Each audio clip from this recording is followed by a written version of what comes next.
Hello students. So in the previous slide we had studied about photosynthesis. So you studied that much only, okay, for exam. Don't have to study so much in detail. You can go through your textbook. Whatever is given in the textbook you can study accordingly, okay. So now we come to a separate part of the chapter that is called cells. So you will have this part in a blue box within the chapter. You can go through the PDF file.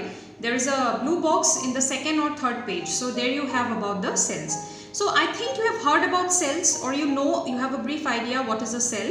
Now the bodies of living organisms, they are made up of tiny units called cells. Now if you remember, I told you about atoms. Okay, so what are atoms? Atoms, they are nothing but small units that make up the body of any non-living objects, okay, or any non-living thing. Okay, so the small units that make up any non-living thing, that is called the atoms. So now in case of living organisms, the small units that make up the whole body of living organisms, these are called cells. So I can give you a simple example. So all of you have seen buildings, right? So what are the basic units in the building? Those are the bricks, okay? So without the bricks, can you construct a building? No, you cannot construct a building without the bricks. So bricks are the basic foundation of a building. Similarly, the bodies of living organism, what is the foundation?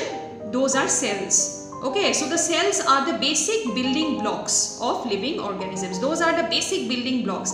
Like in a building, the basic building blocks are the bricks. Similarly, in the living organisms, the basic building blocks are the cells. Okay. Now, some organisms are there that are made up of only one cell.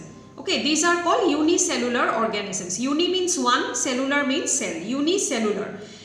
I can give you examples of microorganisms, okay, like bacteria, okay. Now bacteria or virus, these are small microorganisms. Microorganisms are what? These organisms you cannot see with your normal eyes. You can see only under the microscope, okay. So these are called microorganisms. So some of the microorganisms, they are so tiny that they are only made up of one cell, okay. But the organisms having many cells, these are called multicellular, like human beings or plants or animals. We are what? We are huge structures. So we cannot be made up of a single cell. We are made up of millions and millions of cells. So we come under the category of multicellular. What is multi? Multi means many, cellular means cell. Multicellular organisms, okay.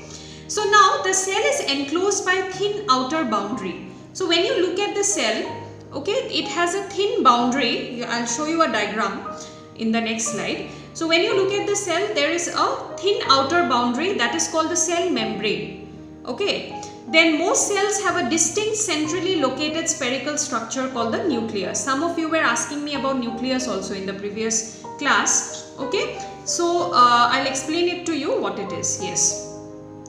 So now the nucleus is surrounded by a jelly-like substance called cytoplasm. So when you look at the cell, this is any cell, okay, just a normal cell I have taken. So when you look at any cell, so what are the basic parts? I'll be telling you. The first is the cell membrane or plasma membrane. Can you see this boundary, all of you? Yes. This boundary, this is called the cell membrane or the plasma membrane. So what is the work of this cell membrane? The work is to keep everything within the cell intact. Okay, that means so that the substances will not flow out of the cell. So it keeps the things inside the cell intact. It gives shape to the cell. Like when we talk about our skin, what is the work of our skin? It gives shape to our body, isn't it? It protects whatever is inside us. So same thing is the cell or plasma membrane. Now the second thing is the protoplasm. Now protoplasm is made up of two parts. First is the nucleus. You can see this is the nucleus. So what is the work of the nucleus? Nucleus is the centrally located. It is always located in the center. It acts like the brain of the cell.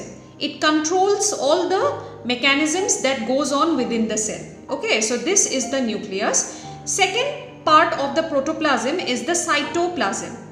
Cytoplasm is the liquid surrounding the nucleus. This blue part, as you can see.